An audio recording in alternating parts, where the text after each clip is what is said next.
Dias, essa coisa da participação do Bolsonaro em Curitiba teve uma situação ali, tem uma situação ali um pouco complicada, né?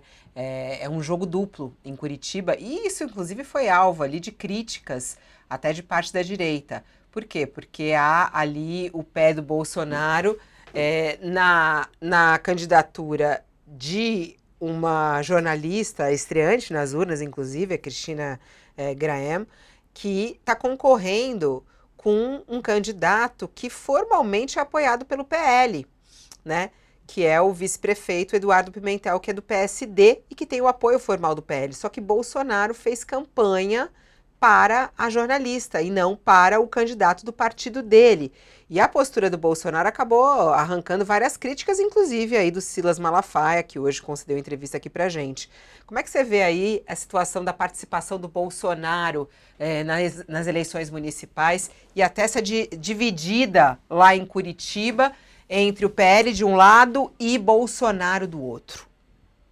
Em alguns lugares o Bolsonaro jogou contra o próprio patrimônio, né? Em Curitiba ele fez campanha para essa jornalista, Cristina Graham, gravou mensagem e o partido dele, o PL, tinha um candidato a prefeito, né?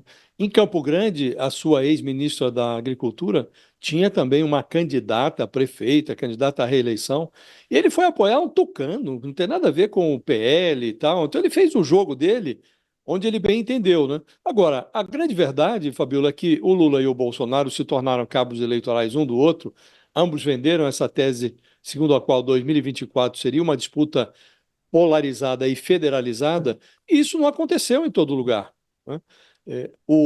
A reportagem do Madeiro menciona algumas cidades, como Salvador e Maceió, por exemplo, onde os candidatos não têm nada a ver com Lula, com Bolsonaro, fizeram as suas campanhas, têm as administrações, respectivas administrações bem avaliadas e foram reeleitos no primeiro turno, né? Em Salvador, o Bruno Reis, que é do União Brasil, derrotou o candidato do PT. O PT tem muita força na Bahia, mas na capital perde sempre na disputa para a prefeitura, perde sempre. E o Lula ganha em Salvador, mas o PT não ganha na capital, né? Então, esse Bruno Reis, que vem do tempo do ACM Neto ainda, foi vice do ACM Neto, foi reeleito lá com facilidade. O tal JHC, que é do PL, venceu em Maceió, foi reeleito, mas não tem o PL dele lá em Maceió tem a ver com Arthur Lira, não com ligado ao Arthur Lira, não ao Bolsonaro. E o Arthur Lira é de outro partido, do PP. Agora, o prefeito fez a campanha dele até desafiando o Arthur Lira. O Arthur Lira queria um vice, ele indicou o outro, porque ele fez um trabalho reconhecido lá pelo eleitorado de Maceió, o que lhe permite fazer o que bem entende, conduzir a sua campanha da forma como bem entender. Em Fortaleza, não, ali tem um bolsonarista mesmo, e o Lula está até se sentindo desafiado lá. Esteve lá na sexta-feira passada, para ver se dá uma força para o candidato do PT lá, esse André Fernandes, é do PL, e o Bolsonaro, ele está inclusive envolvido no inquérito sobre o 8 de janeiro, é acusado de estimular golpistas a descerem do QG para invadir os prédios públicos na Praça dos Três Poderes. Então, um bolsonarista de mostruário, de vitrine, né? Então, aconteceu de tudo nessa eleição, Fabiola, inclusive São Paulo, que nós acompanhamos bem.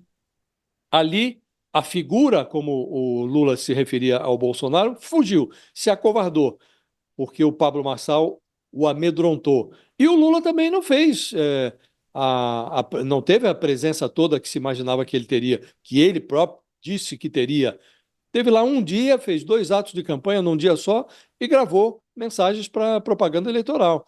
E no final, ali, na véspera da eleição, fez uma caminhada pela Avenida Paulista do lado do Guilherme Boulos. Então, também o Lula não se apresentou em São Paulo. Então, eu diria, Fabílio, que essa eleição ela foi mais municipal do que se supunha, ou de que supunham o Lula e o Bolsonaro, e teve características locais que definiram a eleição no primeiro turno em alguns lugares e empurrou a eleição para o segundo turno em outros lugares. Mas ficou entendido que falou mais alto a emenda PIX do que a liderança do Lula ou do Bolsonaro nesse primeiro turno, Fabiola. É isso. Bom.